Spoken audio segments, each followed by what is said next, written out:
Well, good afternoon. Welcome to the podcast, Life Along the Merrimack. I am host Dyke Hendrickson, outreach historian for the Custom House Maritime Museum. We talk about the health and the history of the Merrimack River. One subject we will discuss today is the upcoming meeting of the Merrimack River Commission. Something that I do when I don't have guests is I do kind of an update of what is going on in the area, in the State House, regarding efforts to clean up the Merrimack River. I think we're aware that it's getting dirtier rather than cleaner at times, and this is disconcerting to be sure, but I think there are many local, state, and even federal folks trying to improve the quality of the river. So they've created a Merrimack River Commission, and the group will meet Monday in Haverhill. This is a big deal. This is when city, state, and federal officials, also private citizens, come and they talk about what is going on with the river. How can we create legislation to clean it? How can we find money to clean it? So it's a big deal.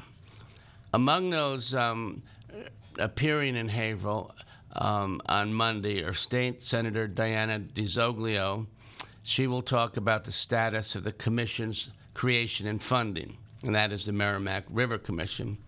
She was on this program several weeks ago and is really a leader in knowing what's going on and suggesting solutions how to improve it. She grew up in Methuen. She represents Newburyport, Amesbury, Salisbury, Methuen, a part of North Andover, Haverhill. So she has quite a number of constituents, and she's really out front on this issue.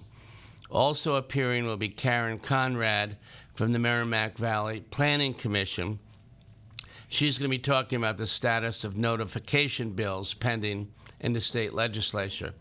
This is important because right now, what we're talking about is CSOs, combined sewage outflows, and many sewage treatment plants upriver, Haverhill, Lawrence, Lowell, Merrimack, also Manchester, New Hampshire.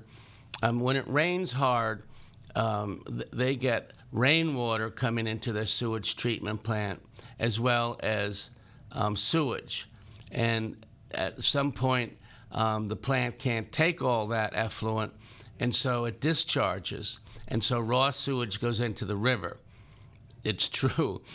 I mean, this has been happening for years. And actually, they have federal permits to permit this because, they know that the design of these plants make it inevitable that during heavy rains, rainwater will go into the plants and it'll create havoc. And so I think what everyone's talking about now is, what do we do about CSOs? It's topical because we're getting, in an era of climate change, we're getting heavier rains in shorter periods of time. Now, I know the last week has been dry and quite beautiful, in my opinion. I'm not a gardener. But throughout the spring and parts of the summer, we had a lot of rain. And so we get rainwater mixed with sewage in the plants of the big cities, and we get large discharges, millions of gallons, really, of sewage. And I've had people on this show who are kayakers or fishermen, and they say, a day or two after we've had a big storm, you can see the effluent, raw sewage, come down the river, and it's, it's gross, it's unhealthy, and sometimes I've heard stories about people, dump their dogs into Cashman Park or other places, and the dogs get rashes.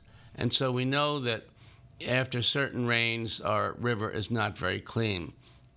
So the Merrimack River Commission is working on that. Also at the meeting Monday will be Julie Wood from the Charles River Watershed Association. They're going to be talking about their flagging program. Now, one thing that some other communities have worked out is when there is a CSO upriver, they have a flagging system where along the river or at marinas, let's say a bright yellow flag will go up, and that indicates that there has been an outage upriver. There's pollution coming down the Merrimack, and so keep your kids out of the water, probably keep your animals out of the water. And, it's right now we don't have a good system to tell boaters or recreational families who might be picnicking. There's no way to know when the big outage has been done upriver. So that is being worked on. Another person speaking will be Pauline Schwartz from the Boston University Institute for Sustainable Energy. She will talk about the status of the research efforts there. They are also trying to create a system where folks downstream know when there's been a CSO upstream. And I think they're also trying to work out ways, well, how can we sustain the clean water of the river? What kind of legislation do we need to pass that'll bring forth money that will separate the rainwater from the sewage in these big plants and permit us to have a cleaner river? So that's what she'll be talking about. I went to the first one last spring, and there were actually 60 to 70 people. It was very useful. And I think one thing that people are trying to do with the Merrimack River Commission is create a political will, make people aware of it, and make people move on it. In the early 70s, Senator Ed Muskie from Maine and Senator Ted Kennedy from Massachusetts worked hard on developing a political will that would enable politicians to vote in favor of money to clean up rivers. They were successful. The Clean Water Act was passed in 1971 and began operation in 1972. The Merrimack River was one of those that really benefited because if you've been around for a while, you remember in the 50s and 60s, this river was very, very dirty. In fact, one of our city councilors, Charlie Tantar, was on the crew team at Georgetown one year, and they came up to have a competition on the Merrimack River up towards Lowell. And he and his partner fell out of the shell, and the coaches and a couple public health folks came over and said, "We've got to take you to the hospital. We've got to shower you off. We've got to give you a tetanus shot because we're very concerned about this is a dirty river." And this is like 1970 or 71. So, it's got to be a dirty river if after falling in, people take you off to the hospital. That was in about 1970, Charlie recalls. But, there is possibilities of improvement, and a lot of people say, well, we do have a Republican state governor in Charlie Baker.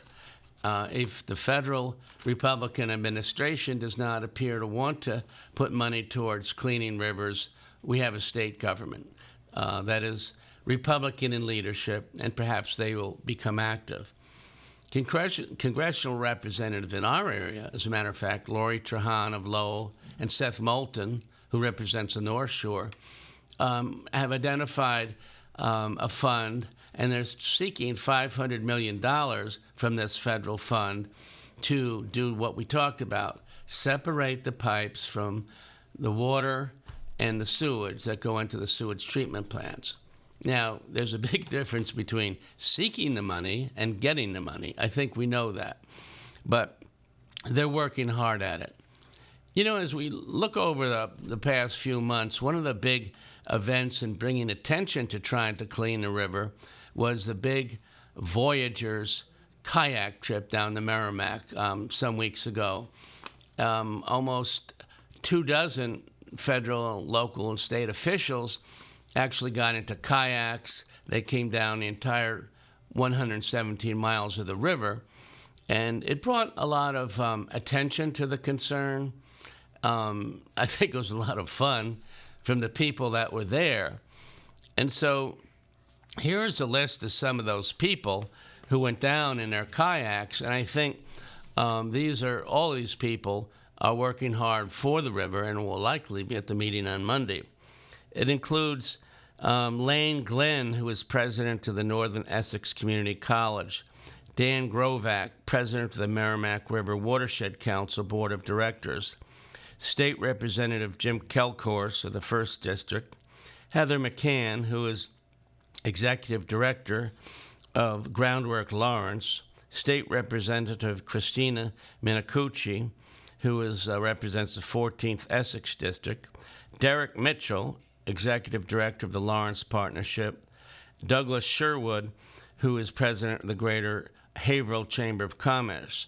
Others joined later on, including Senator Edward Kennedy, a state senator, I should quickly point out, Newburyport Mayor Donna Holliday, and state reps Andy Vargas of the 3rd Essex District and Linda Dean Campbell of the 15th Essex District. Also, Linda DeZoglia, who we mentioned earlier, was part of that trip.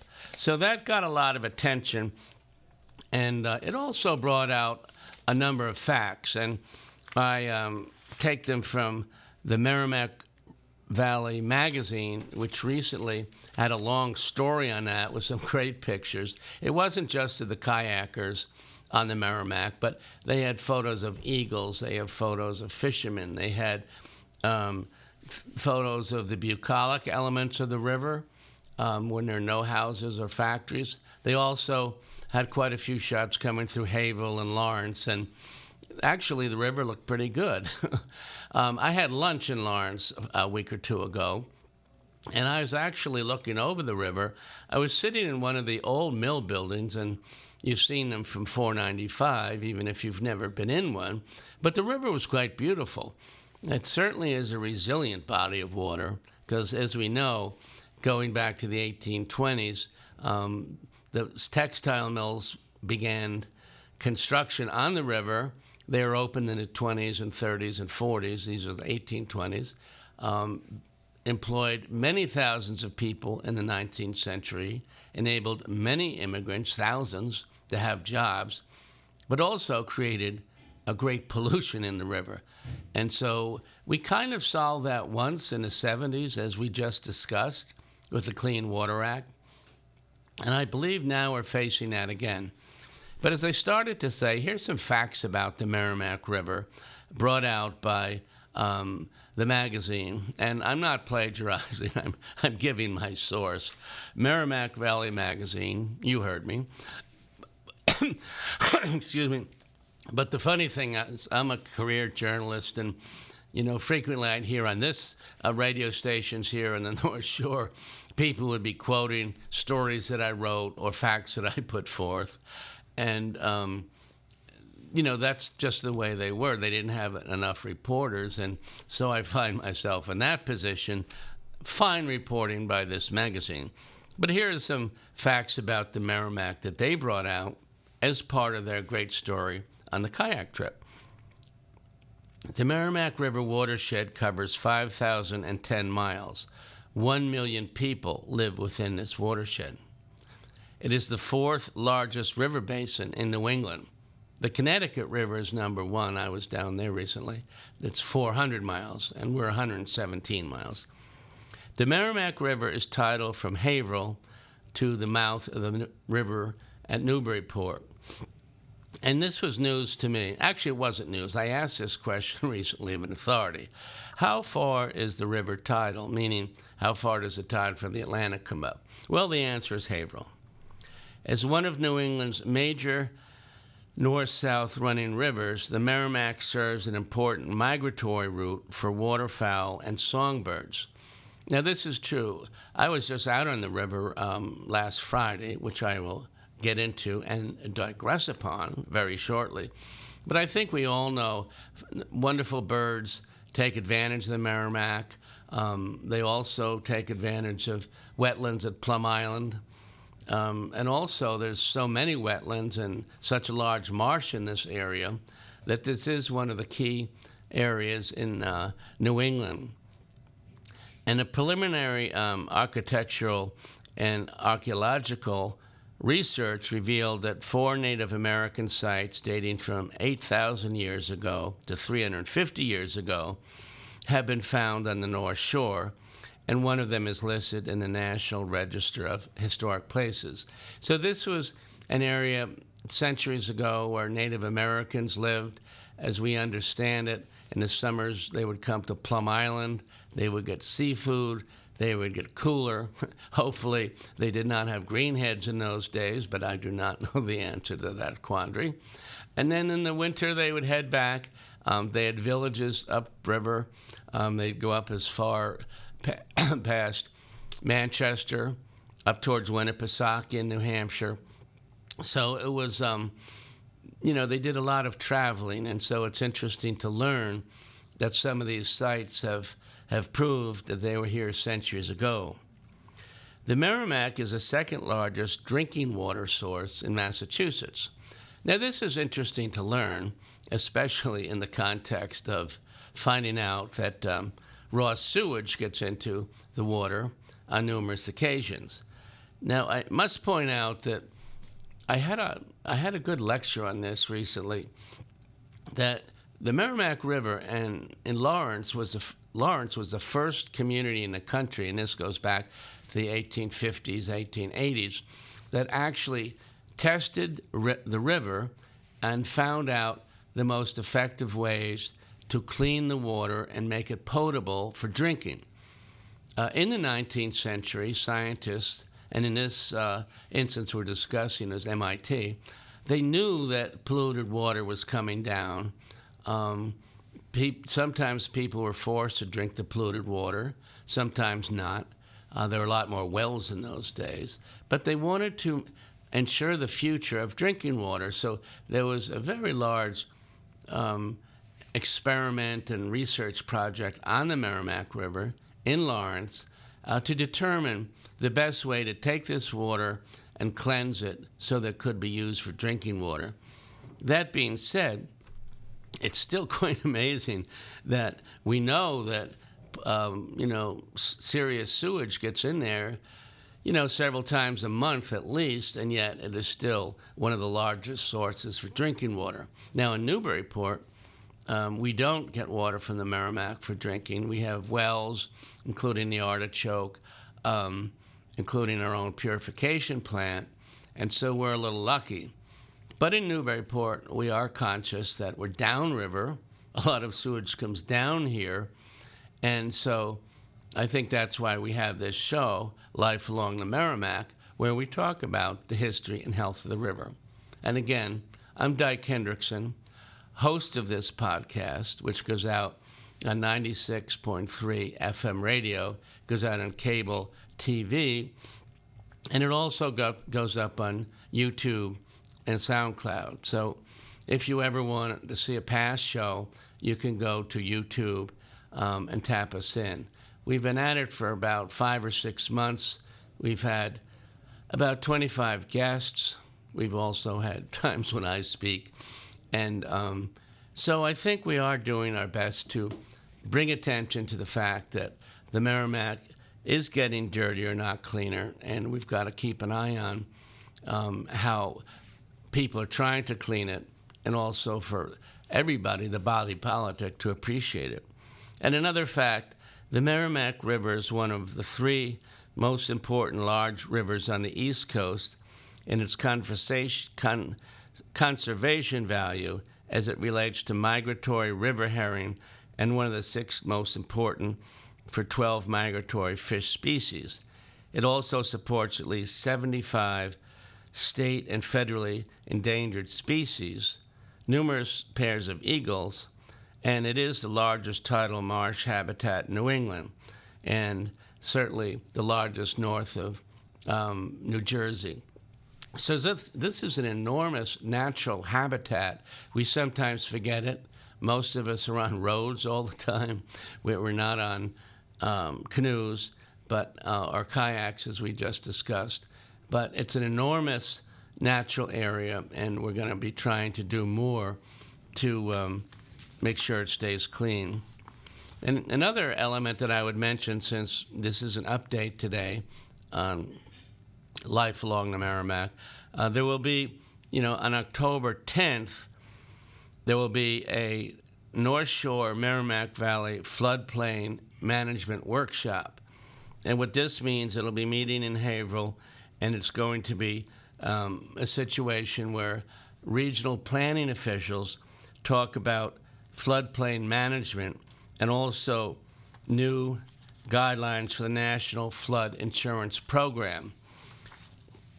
Now, one of the most valuable elements, if you're a homeowner near the water on the North Shore, is the National Flood Insurance Program.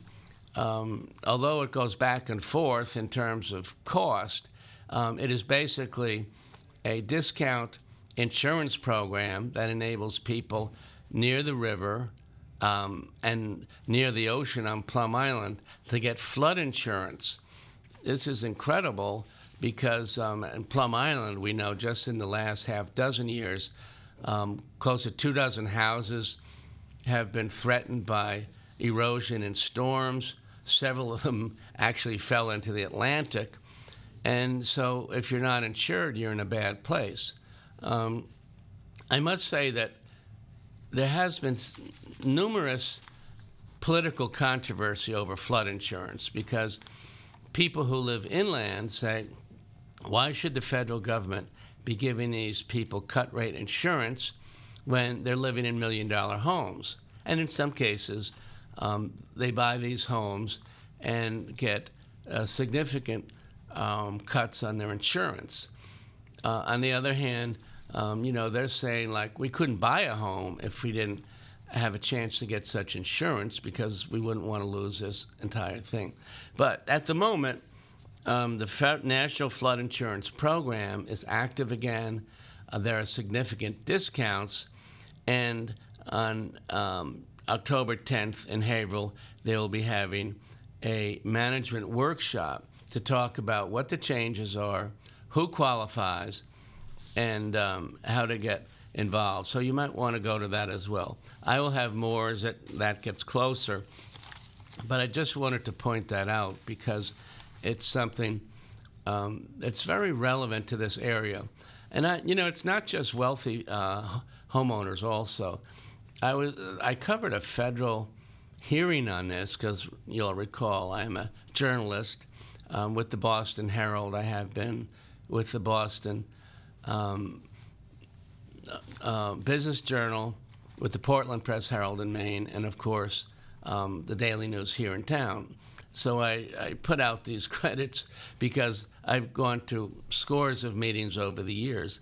And one of the meetings, the hearings on the federal flood insurance, is a lot of people in Lynn were concerned. They're near the water, but a lot of those homes, they may be valued at a lot, but they're working people. I mean, they have jobs.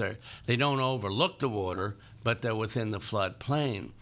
So unlike wealthy folks who, might be able to fix their own damage if a flood came along, these working people in Lynn were quite sincere and I might say vociferous when they're saying, we need this flood insurance. If we get a flood that comes here, we can't just pay to have our house rebuilt or pay for the furniture. And they were at some points when the rates went up to market rates, it was costing them $15,000 to $20,000 a year for their insurance, which is an enormous amount if you're making, say, $50,000 a year or something in that range. So it's an interesting element. I will talk about it a little more. I did go out on the river recently, as I alluded to, and I went with a fellow named John McCone. He is the interim co-director of the Merrimack River Watershed Council, and he was the former editor of the Newburyport Daily News. But he's a great boater. He has one of the smaller vessels on the river. It's about 16 feet. It has a 40-foot Honda engine, and as such, we were the smallest that went out on this given day. It was last Friday, and I don't expect everyone to have their temperature gauges out, but it was a beautiful day, 75 and calm. And, we went out, we saw several seals, which evidently the fishermen hate because they eat a lot of the fish, some of the smaller stripers, some of the menhaden that come in, some of the mackerel that are around. Also, in addition to the seals, we saw, a porpoise that's been reputed to be out there. Now, this is very cute, and actually is a dolphin. A dolphin has been reported. I think there have been photos in the Daily News. So we thought of this little guy, and he was, all by himself. And I thought, he can't live alone on the North Shore and not have a friend or a partner or someone to cuddle up with at night. But we only saw one. But it was fun to see that. And we actually went out on the ocean, and excuse me, it was such a calm day. Now, we did have a couple swells that I felt that, I might end up in the water, but I had my life preserver on and the whole deal. And nowadays, one of the rules is that you have to put your name and phone number on your life preserver. And I suppose the unfortunate reality of that is if somehow they recover your body, they want to know who it is, or at least where the body came from. And I think of this because I've recently written a book on the Coast Guard called New England Coast Guard Stories, Remarkable Mariners. And in that, as you folks know, the Coast Guard is dedicated to saving lives and preserving waterfront recreation and fishing and that type of thing. And they're very big on life preservers, and they, in fact, say that they say, if, for instance, they find a life preserver bobbing around and no one there, they certainly have a leg up on calling this number and said, as your wife come home, as your husband come home, as your daughter come home, we have found a life preserver. And in many cases, maybe they got back to shore and went home and didn't call anybody, but it certainly is a leg up on letting the Coast Guard know who's out there, and if there's a body out there, it is definitely good for that. One element I noted, though, on my short 2-hour romp across the Merrimack River, we put in a Cashman Park, which was glorious and not crowded, and then we went out the very narrow, very shallow entrance to the harbor. But along the river, I noticed many of the boats are very dirty along the hull, along the waterline. And that certainly coincides with what we've been talking about, that the river is getting cleaner, dirtier, not cleaner, and it sometimes puts a lot of sewage into the water. So many of the boats, had brown sludge along them. Now, you might argue that that could happen anywhere, which is true. And probably 2 centuries ago, it would have been much worse. But we are in a different era, and Newburyport alone has 1,500 vessels that are registered here each summer. So they might be moored on the river itself. They might be in one of the half-dozen marinas. But clean water has become a very valuable asset to the tourism trade here. And I think we all know that. So those are some of the things that I've encountered. The river was beautiful. There are many birds. We saw a couple eagles, a couple egrets. Some fishermen were catching stripers and blues. That was encouraging. So there's a lot of natural wealth still here. It's just that many people are working hard to make sure that we can keep the river clean. And as I mentioned, I will be going to a meeting of the Merrimack River Commission on Monday in Haverhill, when probably 100 people will be gathered and really putting their heads together. So I look forward to coming here again. This is the podcast, Life Along the Merrimack. I am Dyke Hendrickson. We talk about the health and the history of the Merrimack River, and I think it's on, this is on SoundCloud, it's on YouTube. If you want to hear other episodes in the past, we've had city councilors, we've had state senators, we've had a lot of good people. So what we're doing is talking about the river, its health, and how to make it cleaner. So I will go to that meeting of the commission on Monday. I'll report back next Tuesday. I'll have a guest as well, and I look forward to talking again. Dyke Hendrickson, signing off. This is Life Along the Merrimack, and I look forward to talking again. Thank you.